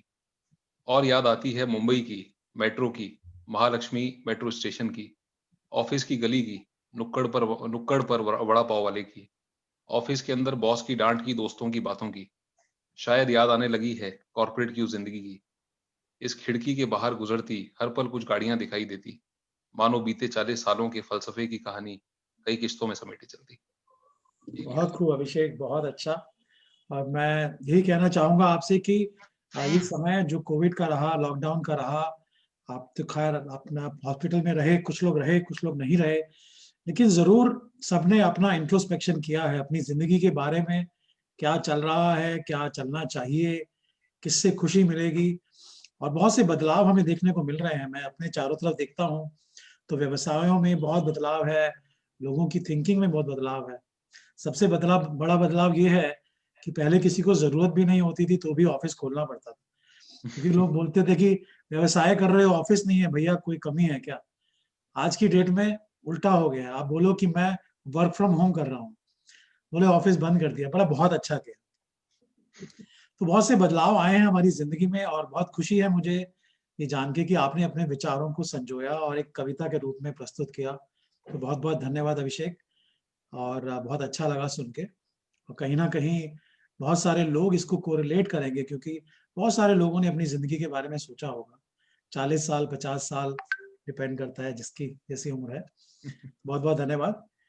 मैं अंशु जी से गुजारिश करूंगा, अंशु जी 5 और कभी हम कविताएं सुनेंगे, बट आपसे जानना चाहेंगे कि इन लोगों को की कविताओं को संग्रह करके संपादन करने से लेके और उसको अब पब्लिश करने तक आपका कैसा एक्सपीरियंस रहा, प्लीज। बहुत ही छोटी सी समय में मैं अपनी बात कहना चाहूंगी, क्योंकि सबको सुनने में बहुत अच्छा लग रहा है। तो क्योंकि जैसा मैंने पहले ही कहा कि नए लोगों के साथ काम करने में मुझे हमेशा से अच्छा एक नया एक्सपीरियंस मुझे मिलता है, मुझे भी कुछ लर्निंग्स मिलती है लाइफ की, इसलिए मुझे मजा आता है। और बहुत ज्यादा मैंने एडिट नहीं किया, जैसा कि किसी की भी कविता उसकी अभिव्यक्ति है, तो सिर्फ जहां मुझे जरूरत लगी वो ही मैंने एडिट किया। आप सबने देखा भी होगा किताबों में, अपने अपने आपने एनालाइज किया होगा उस चीज को। तो बस लिखते रहिए, और इसी तरह से जैसा अभी ब्लेसिंग्स दी थी कि सबकी इंडिविजुअल किताब आ जानी चाहिए अब इसके बाद, तो अगर ये होगा तो मुझे बहुत खुशी होगी कि कुछ अच्छा काम मैं कर पाई जीवन में, एक प्रेरणा स्रोत के तौर पे। संदीप, बहुत बहुत धन्यवाद अंशु। तो योगिता जी को बुलाना चाहूंगा मैं। योगिता जी कृपया अनम्यूट कीजिए। जी, सर्वप्रथम यहाँ मैं सभी उपस्थित मान्यवरों को अभिवादन करती हूँ, नमन करती हूँ। और स्पेशली मैं रुकमन आंटी लड्ढा जी को थैंक यू बोलना चाहूंगी, उनको सहृदय आभार मानना चाहूंगी, क्योंकि उन्हीं की वजह से मैं आज यहाँ आप सबसे और अंशु जी से जुड़ पाई हूँ। और उन्होंने मुझे इस काबिल समझा कि मैं कुछ लिख सकती हूँ, और उन्होंने मुझे प्रोत्साहित किया कि हाँ तुम कर सकती हो। और इसीलिए मैं आज यहाँ बैठी हूँ और आप ये इतना बड़ा प्लेटफॉर्म मुझे आज मिला है। तो मैं अपनी एक कविता सुनाना चाहूंगी, जिसका टाइटल है खामोशियाँ। कि हम जिंदगी में जिंदगी के सफर में हम चलते चलते अनेकों किरदार निभाते हैं, और उन किरदारों को निभाते निभाते खामोशियाँ यानी उस जिंदगी का कैसे हिस्सा बन जाती है। तो ये मैं इस कविता से थोड़ा कहना चाहूंगी। तो इसका टाइटल है खामोशियाँ। बिन कुछ कहे बहुत कुछ कह जाती है ये खामोशियाँ। बिन कुछ कहे बहुत कुछ कह जाती है ये खामोशियाँ। खनकती चूड़ियाँ, छमछमाती पायल, साक्ष्य देती स्त्री मन की खुशियाँ। पर अपने लबों की चुप्पी में न जाने कितने राज छुपाए होती है उनकी खामोशियाँ। बुलंद आवाज, कठोर फैसले, ऐसे ही दिखती पिता की झलकियाँ। बुलंद आवाज, कठोर फैसले, ऐसे ही दिखती पिता की झलकियाँ। पर प्रेम की गहराई को नहीं नाप सकती उनकी खामोशियाँ। बिन कुछ कहे बहुत कुछ कह जाती है ये खामोशियाँ। उभरते कलाकारों के जगमगाते सितारे, गीत नए गाती सफलता की दुनिया। पर मौत का पैगाम लिए कब से खड़ी है, नहीं बतलाती उनकी खामोशियाँ। बिन कुछ कहे बहुत कुछ कह जाती है ये खामोशियाँ।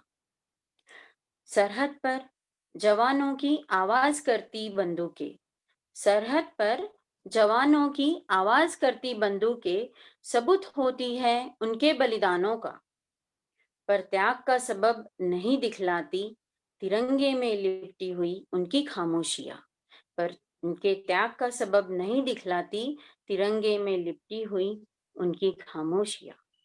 बिन कुछ कहे बहुत कुछ सह जाती है ये खामोशियां, बिन कुछ कहे बहुत कुछ कह जाती है खामोशियां। जी बहुत बहुत धन्यवाद। बहुत बहुत धन्यवाद आपका योगिता जी, ये बहुत ही अच्छी काव्य रचना। और मैं यही कहना चाहूंगा कि रुक्मिणी जी ने बहुत अच्छा आपको प्रोत्साहन दिया है, तो लिखती रहिए। और जैसा कि अंशु जी ने बोला कि हम चाहेंगे कि आप सब लोग अपना अपना पूरी किताब लिखें, तो हम लोग जरूर सुनेंगे आपके बारे में। बहुत बहुत धन्यवाद।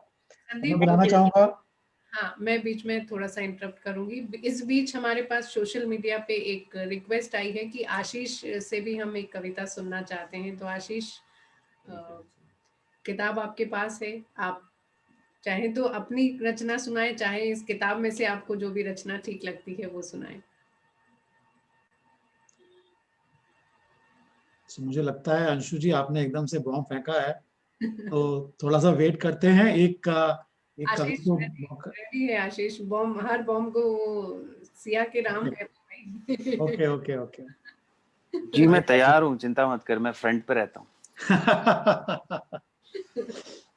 मैंने पढ़ी किताब, उसमें सभी की बहुत अच्छी है। एक कविता सुना देता हूँ, मैं किताब में से सुनाता हूँ, मेरी तो क्या ही सुनाऊं मैं।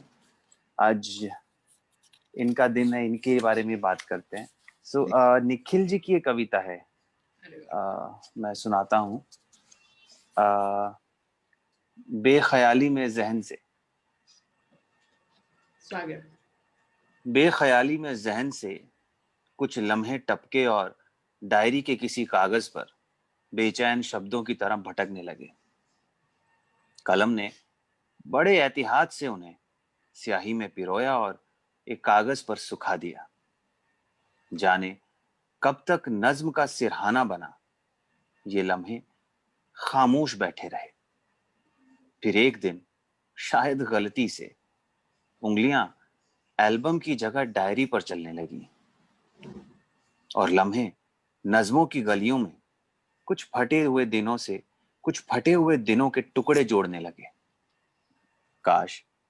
काश उस डाकिये का कोई पता मिल जाता तो भेज पाता यादों का ये लिफाफा तुम्हें वहां जहां तुमने नेम प्लेट पर आज भी इंतजार लिखा रखा है। बहुत बढ़िया, बहुत ही अच्छा लिखा है। और मुझे लगता है कि जिस तरीके से आशीष आपने सुनाया, ये भी कहीं ना कहीं हम सबको सीखना पड़ेगा, क्योंकि लिखने के साथ साथ उसकी अभिव्यक्ति भी अच्छी होनी चाहिए। बहुत बहुत धन्यवाद आशीष।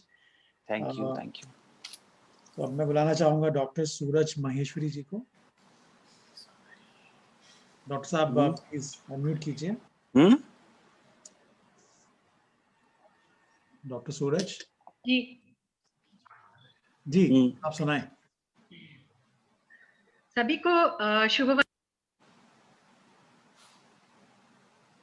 एक नया मुक्ताकाश के प्रांगण में उपस्थित सभी मेहमानों का एवं रचनाकारों का मैं शब्द सुमनों से प्यार भरा अभिनंदन करती हूँ।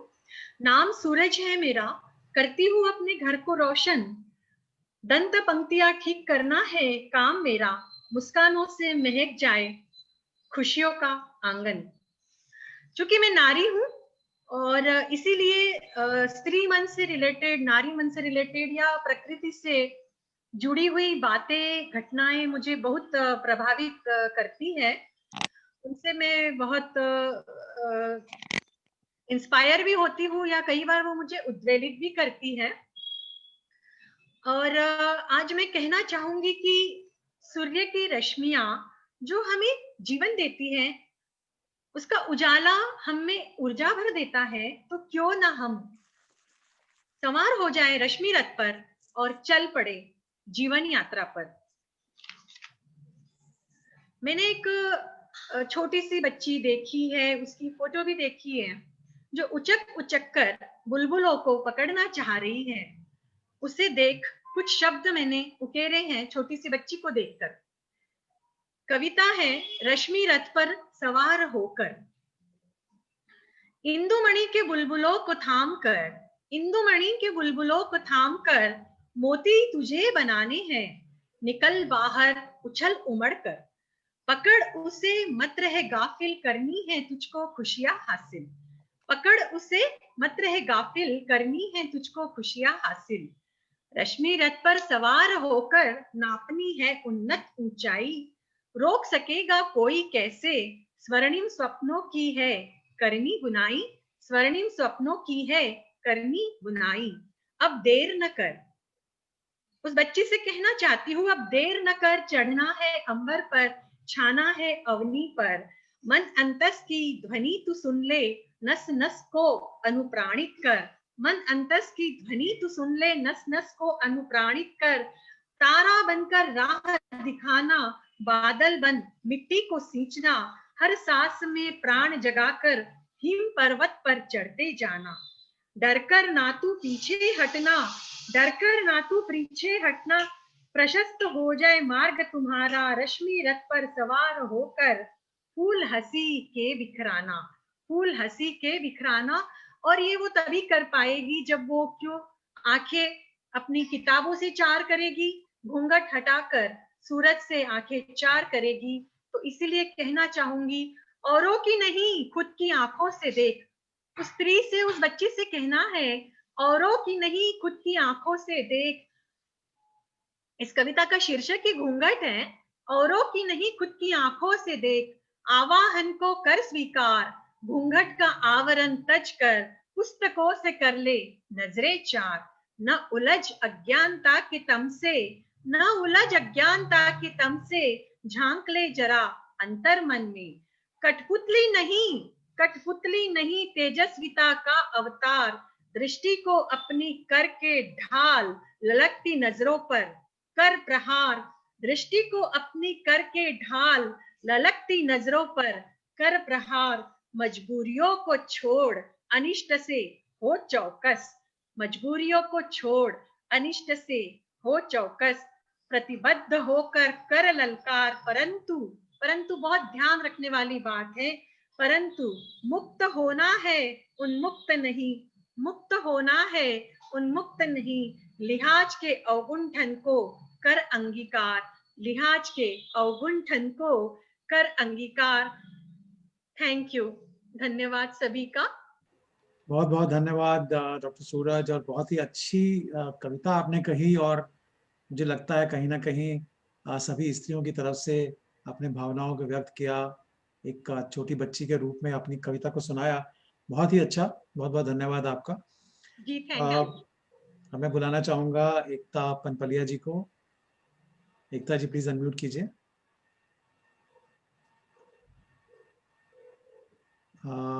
अभी नहीं हुआ एकता जी, आपका साइड पे एक बटन, हाँ हो गया जी। हेलो, हाय, जय श्री कृष्णा। मैं एकता संदीप जी पनपालिया वर्धा से। बहुत लंबे इंतजार के बाद आई खुशियों की बहार। आज एक नया मुक्ताकाश के विमोचन होने से लग रहा है जैसे कोई हो त्योहार, जैसे कोई हो त्योहार। डियर अंशु जी, डॉक्टर अग्रवाल जी, मुख्य अतिथि आशीष जी, पद्मश्री शकील अली जी साहब एवं संदीप जी से मेरा प्यार भरा वंदन, और मेरे सभी साथी कवि मन को मेरा प्यार भरा नमस्कार। सबसे पहले मैं मेरी कवि मन सखी सौ रुकमन जी लड्ढा का आभार व्यक्त करना चाहूंगी, जिन्होंने मुझे अंशु जी जैसी एक्टिव डैशिंग पर्सनैलिटी से रूबरू कराया। वैसे मेरी ननद की प्रेरणा से मैं कविता लिखना शुरू करी। पहले मैं अपने रिश्तेदारों के बर्थडे और एनिवर्सरी के जीवन पर मेल खाती हुई कविता लिखती थी। फिर धीरे धीरे रिश्तेदारों और सखियों के अनुरोध से मुझे कविता लिखवा कर लेने लगे वो लोग। इससे मेरा आत्मविश्वास बढ़ा और मुझे प्रोत्साहन भी मिला। यही वजह है कि आज एक नया मुक्ताकाश में 10 में से 1 स्थान मुझे मिला है। इसके लिए मैं अंशु जी का तहे दिल से शुक्रिया अदा करूंगी कि उन्होंने मेरी कविताएं पसंद की और मुझे बुक में एक मौका दिया। तो मेरी एक छोटी सी स्वरचित कविता है जो मैं पढ़ना चाह रही हूँ। समय का ध्यान रखते हुए मैंने मेरी बुक से छोटी कविता ली है ताकि ज्यादा समय व्यतीत न करूं। तो मेरी जिंदगी के ऊपर कविता है। मैं कोई कवि नहीं हूँ, लिख देती हूँ जैसे तैसे। मैं कोई कवि नहीं हूँ, लिख देती हूँ जैसे तैसे, बस जरा कागज पर बयां कर रहे हैं अल्फाज ऐसे।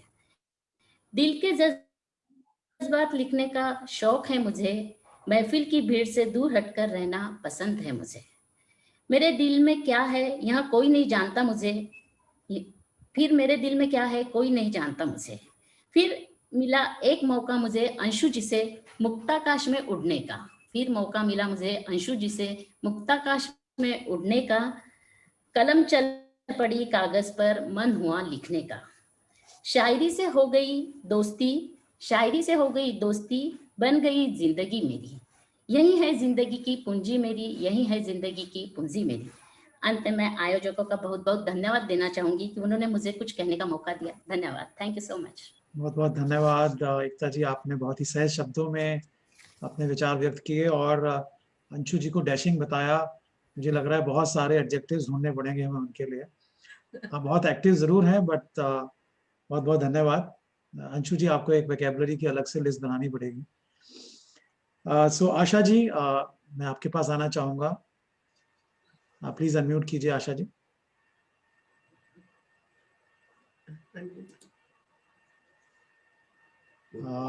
आशा जी आप अनम्यूट कीजिए जी।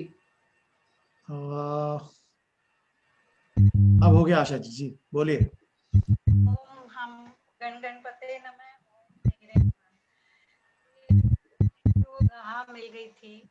सबसे पहले मैं आप सबका साधुवाद करती हूँ, मेरे कविमन अंशु जी और फारूक जी, साधुवाद करती हूँ। शुरू करती हूँ अपना एक नया मुक्ताकाश कविमन। अच्छा जी, थोड़ा सा आप आगे रह के बोलिए, जब आप पीछे जा रही हैं तो आवाज नहीं आ रही है आपकी जी। Entrepreneurs weekly Jaipur, weekly newspaper voice of Jaipur की संपादकीय व पब्लिशर श्रीमती जिनकी शब्द जिंदगी है और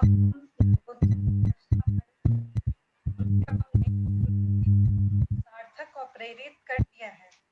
साथ ही मैं श्रीमती सीए रुक्मन लड्डा का आभार करती हूँ, जिन्होंने ये मार्ग प्रशस्त किया मुझे।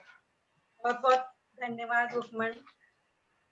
आवरण पृष्ठ जो मेरा एक नया मुक्ताकाश के मुख्य आवरण पृष्ठ जो अहम होता है, वो पद्म श्री नेशनल अवार्ड व पद्म श्री शाकिर अली जी ने अपनी जोधपुर शैली की पेंटिंग राजा साहब को मुक्ताकाश के नीचे बगीचे की सैर को इतनी खूबसूरती से नवाजा है कि मन करता है इस मनमोहक दृश्य को निहारते रहें।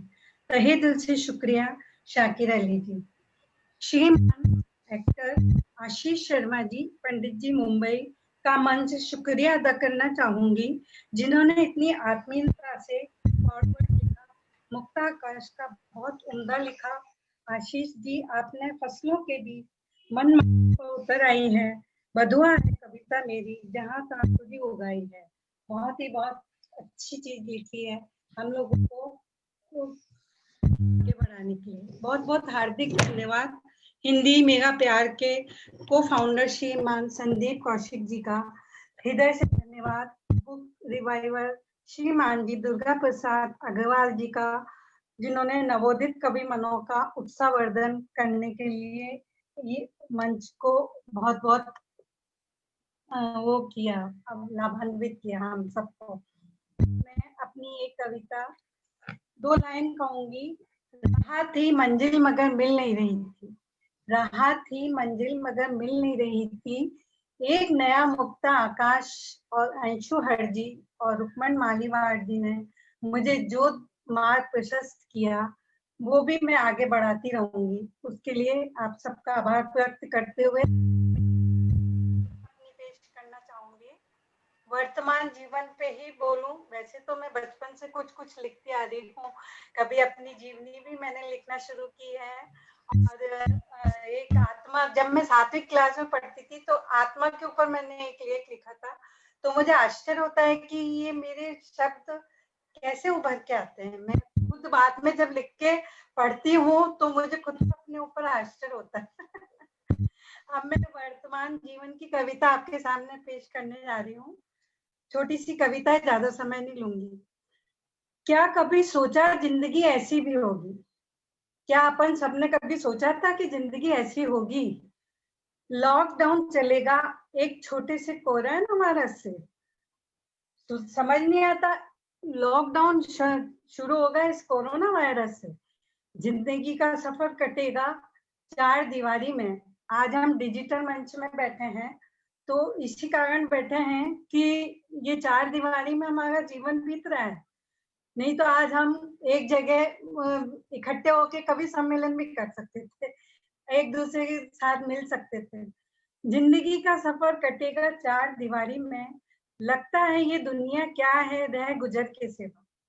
कहर पूरे संसार पर इस वायरस का देखा।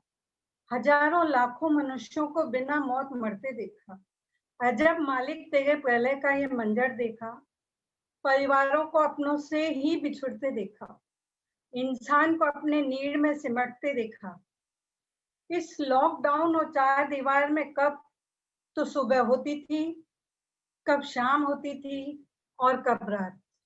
कौन सा वार, कौन सी तिथि व कौन सा त्योहार, कुछ समझ नहीं आता था। जिंदगी क्या है, जिंदगी क्या है? सांस आई थी, सांस आई नहीं, कुछ पता नहीं चल रहा। ये मौत भी क्या रह गई एक खबर के सिवा।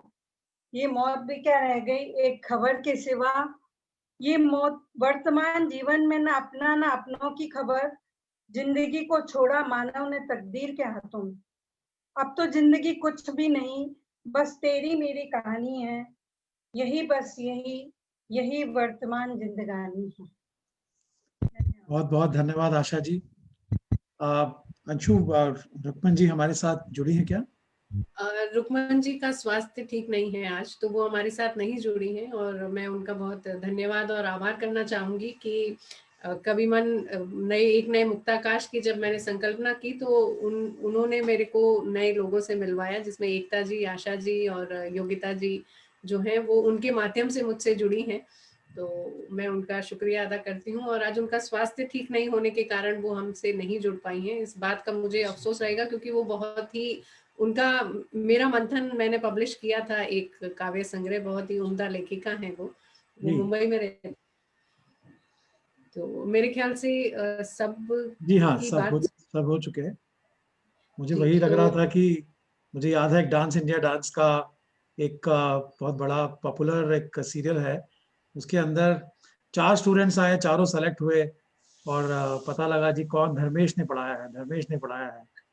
तो अंत में धर्मेश आए तो उन्होंने बोला मैं ही धर्मेश हूँ। तो मैं चाह रहा था कि अंत में रुक्मन जी आए, उन्होंने प्रोत्साहन किया इतने सारे लोगों का, तो वो भी आए, उनको भी सुने हम, पर जरूर अगली बार। सबसे खूबसूरत बात ये सब लोगों की ये है कि गृहिणियां हैं और लिखना चाहती हैं, और जिस तरह से इन्होंने लेखन किया है, जिस तरह से आगे बढ़कर आई हैं, मुझे इस बात की बहुत खुशी है कि एक मंच में बना पाई और इन सबको एक साथ लेकर आ पाई। इस मुझे भी खुशी है। तो संदीप, मैं चाहूंगी कि आशीष हमारे साथ अभी हैं और उनकी कविताएं सुनने के लिए हमारे पास बहुत सारे लोग लिख रहे हैं, मैसेजेस आ रहे हैं। तो आशीष, इस कार्यक्रम को समापन से पहले हम आपकी एक दो रचना आपकी सुनना चाहेंगे अब, पंडित जी की। हाँ जी, मेरी भी सुन लीजिए। मैंने सबकी सुनी इतनी तल्लीनता से, मेरी भी सुननी पड़ेगी। बिल्कुल। चलिए सुनाता हूँ, क्योंकि हम कविताओं की बात कर रहे हैं। तो और जैसा आई एम प्रिटी श्योर कि ये कविता का जो संकलन है ये कहता है कि सभी ने कहा कि अलग अलग व्यवसायों से, पेशों से जुड़े हुए लोग हैं, और समय आजकल हमारी बड़ी किल्लत होती है कि हम लिखें तो कब लिखें, क्यों लिखें, कैसे लिखें, कहाँ लिखें। तो उसी के ऊपर मैंने लिखा है कि जो कविता है वो शिकायत कर रही है हमसे। हम तो करते ही हैं हमसे शिकायत, अब कविता हमसे शिकायत कर रही है। तो वो कहती है, रूठी बैठी है वो शिकायत करती है, रूठी बैठी है वो शिकायत करती है, बड़े दिन हुए मिले नहीं ठीक से, मसरूफ हो गए हो बड़े कहती है। बड़े दिन हुए मिले नहीं ठीक से, मसरूफ हो गए हो बड़े कहती है। देखा मैंने कलम उठाई तो कई बार, देखा मैंने कलम उठाई तो कई बार, दो जुमलों के आगे बढ़े नहीं। ये सौत मेरी बीच ही में घर आ जाती है, आधे में छोड़ उससे बतियाने लगते हो। ये सौत मेरी बीच ही में घर आ जाती है, आधे में छोड़ उसी से बतियाने लगते हो। अब तो रात में भी मिलते नहीं, अब तो रात में भी मिलते नहीं, तन्हाई में सुकून से मिलते थे, अब थके आते हो। मैं बस आले पर बैठी इंतजार करती हूँ। चलो चलो कहीं निकल जाते हैं इस मसरूफियत से दूर, चलो कहीं निकल जाते हैं इस मसरूफियत से दूर, इस सौत को स्विच ऑफ कर कहीं तन्हाई में मुलाकात करते हैं। सो जाना मेरी गोद में नज़्मों का पल्लू लिए। बहुत खूब आशीष, बहुत ही बढ़िया। और आपने सही कहा, ये जो सौत की आप बात कर रहे हैं कि बहुत सारी चीजों के लिए सौत है और सही मायनों में अगर हम कुछ करना चाहते हैं तो इस सौत को जितनी जल्दी हम कम से कम यूज करें, खत्म तो नहीं बोल सकता। बहुत ही बढ़िया। अंशु, आप कुछ बोलना चाहेंगे? जी, चलते चलते मैं एक बार से शाकिर अली जी से और दुर्गा प्रसाद जी से अनुरोध करूंगी कि सबकी कविताएं आपने सुनी हैं, आप कुछ एक कंक्लूजन नोट अगर हमें देना चाहें तो शाकिर अली जी। मैं कहना चाहूंगा कि सभी ने बहुत खूबसूरत लाइनें पढ़ी सुनाई, मैंने उनको मजा आया, मुझे बहुत अच्छा लगा। और आशीष जी बहुत अच्छे एक्टर हैं, इनको मैं बधाई देना चाहता हूँ। मैंने इनका सीरियल भी देखा था और बहुत खूबसूरत एक्टर है, हैंडसम भी हैं और बहुत अच्छी शायरी करते हैं, मॉडर्न शायरी करते हैं। मुझे इनसे मिलकर बहुत खुशी हुई है और बाकी सभी लोगों ने बहुत अच्छा सा संबोधन किया, मैं उनका भी बहुत आभार व्यक्त करना चाहूंगा। और साथ में एक शेर है, छोटा सा कविता मुझे थोड़ी कम आती है तो मैं वो भी पढ़ के सुनना चाहूंगा। मेरा अपना खुद का नहीं है लेकिन मैं कहना चाहूंगा आप लोगों, आपके लिए, कि वो एक शेर है। तेरा ख्याल है, तेरा जमाल है, तू है। तेरा ख्याल है, तेरा जमाल है, तू है। मुझे ये ताविश, ये दानिश कहाँ कि मैं क्या हूँ। दूसरा और लाइनें हैं, मैं कहना चाहूंगा हमारी जो संपादक हैं अंशु जी के लिए। खिजा की रुत में गुलाब सा लहजा बना के रखना कमाल ये है।